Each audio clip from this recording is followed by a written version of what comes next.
Edhe pse është shumë gjatë në skenën muzikore, me gjas kohëve të fundit ajo është distancuar pak nga muzika. E kam fjalën për këngëtaren Jonida Maliqi, e cila është mos e aktive në rrjetet sociale, me postimet e saj të ndryshme si një fashionista e vërtet. E ndjekim bashkë në vazhdim një material të përgatitur enkas për të, ku në mes tjera do na tregojë edhe për thashëthemit e fundit lidhur me familjen e saj. E shohim bashkë materialin nga Florian Halile.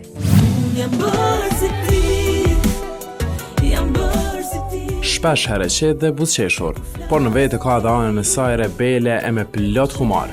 Dyshon se do ndryshojnë ndonjëherë.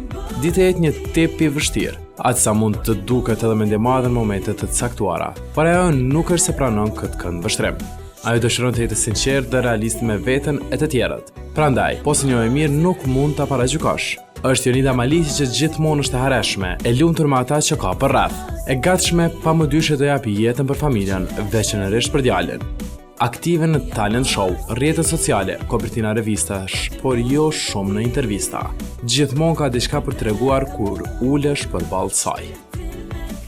Krahas biznesit, kam realizuar një këngë me Kledi Bahitin, të cilën e kemi përfunduar në fazën e studios, por jemi ende duke projektuar videoklipin që sa më shpejt e sjellim në treg, por nuk kemi limite kohore, kështu që po presim inspirimin e duhur që të sjellim diçka të mirë për publikun shqiptar. Jonida Maliqi është ajo këngëtare që qëndron në skenën shqipe me projekte muzikore të vazhdueshme tash në 24 vite, por asnjëherë në koncerte, asnjëherë këngë shumë komerciale. E fokusuar më shumë në pjesën e festivaleve dhe atë artistike, por kohëve të fundit është më e distancuar. E gjitha çka sheh është Instagrami i saj me fotografi profesionale për plot stil, që të bën të mendosh se Jonida dal nga dal po i largohet muzikës. Nëse ti reziston kohës, do të thotë që ke arritur komplet pritshmëritë tua. Gjithsesi, pjesa e fashionit ka qenë e pandashme gjatë karrierës time muzikore, duke qenë që edhe karriera ime artistike nuk është se është kaq e shpesht, por mua më duhet një këngë në vit të nxjerr ose ndoshta më rrallë, por megjithse jam prezente në media, nuk do të thotë që kam një punë produktive në anën muzikore. Nuk i pëlqen ta mendojë ndryshe e të duket si e kënaqur, kur në realitet nuk është. Ka thënë disa herë që është anti-gjërave falso. Do të jetë origjinale, të vishet me brenda origjinale dhe të sjellë në publik frymën origjinale të gjërave që ajo i bën.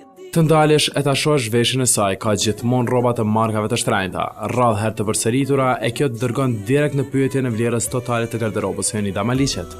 Kam veshje këtu edhe 5 vjet, 6 vjet përpara, por duke ndryshe me qenë se unë i stilizoj sipas mënyrës time dhe varet dhe nga këndvështrimi që ishe. Ime motër mund të them që ka garderobën e saj, ka gjithë veshjet tona vintage në 20 vjeçarin e fundit, sa herë shkoj tek ajo, marr disa copa, disa pjesë që i kam harruar, disa veshje. Tentoj t'i vesh, por nuk i vesh, ja kthej prap. Nëse pun femrash. Këngëtarja ndryshe nga artistët e tjerë që fotot postojnë për të paralajmëruar projekte, çfarë han, pushimet e gjërat e tjera, Maliqi po përfiton nga kjo punë me anë të postimeve të saj. Madje edhe brendet ndërkombëtare janë ofruar për të përfituar nga ndjekësit e saj vëmendje me anë të gjërave që Jonida poston. Këtë pjesën e Instagramit tani po e shikoj si biznes. Më janë ofruar biznese pafund nga Shqipëria, edhe nga vendet tuaja, si për shembull seti i fundit fotografik nga Moeva, London, ka ardhur kanë ardhur një palë rrobe banjo që janë me një motiv të larë në flori, thjesht dhuratë për të postuar një foto. Dhe këtë gjë e kam aplikuar me shumë biznese në Shqipëri, ku unë jam deri diku selektive, sepse nuk dua të gënjej për cilësinë, dhe postimet e mia hera herës paguhen, pse jo, kështu që edhe disa syze i kam dhuratë. Para pak kohësh kryetitujt e gazetave në Shqipëri e Kosovë mboshën me fjalët divorcohet Jonida nga bashkëshorti, dhe si gjithmonë ndodh kjo fal thashëthemeve që në shumicën e rasteve nuk dalin të jenë të vërteta, që fshihen para pa fjalëve që qarkullojnë lart e poshtë. Fatkeqësisht jetojmë në një realitet shumë të shëmtuar, ku njerëzit janë të prirur kundrejt dallavereve të shëmtuara dhe prej kësaj bëhen edhe mediat serioze apo ato më pak serioze, ku shkruajnë gjithmonë tituj bombastik dhe pastaj në vetvete artikulli nuk përmban asnjë të vërtetë. Unë e kam mohuar këtë gjë për sa kohë kam këtë unazën këtu në Gishtë dhe ende në gjykat jam e martuar. Kur tjetë statusi e divorcuar apo jam single, atëherë nuk do ma shikoni këtë unazën Gishtë dhe do t'jeni të parët që do ta merrni vesh sigurisht nga gjykata. Këngëtarja dhe bashkëshorti i saj ka një djalë të quajtur Dan, por një motor ose vëlla për të nuk do të ishte keq. Tani, ai është i rritur sa për t'i lënë në rand kujdesit për një fëmijë të dytë në shtëpi. Dita ime është shumë e angazhuar dhe fatmirësisht kam shumë punë. Nuk do të thotë që jam një ambicioze, një egoiste, karrieriste, por mendoj që do të vi në momentin e duhur. Nëse do të doj Zoti, sigurisht me ndihmën tonë, do të vi. Nuk dua të bëj plane sepse s'më pëlqejnë planet. E jetoj momentin në maksimumin e mundshëm. Mendoj që në kohërat e sotshme dhe nëse do të ishte djalë, do të ishte shumë mirë sepse do e kishte vllai në krah. Ndërsa nuk e di se si është marrëdhënia motor me vëlla.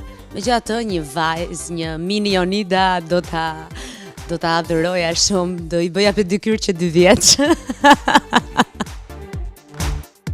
Këngëtarja në këngën e re do trajtoj temën e dashurisë që në një formë, në atë nivel ai nuk e përjetoi asnjëherë me jetën e saj, as si vajzë e as si grua. Trekëndshëm mes 3 personave në një lidhje është aktual në ditët e sotme. S'na mbet tjetër veç të presim gushtin për ta dëgjuar.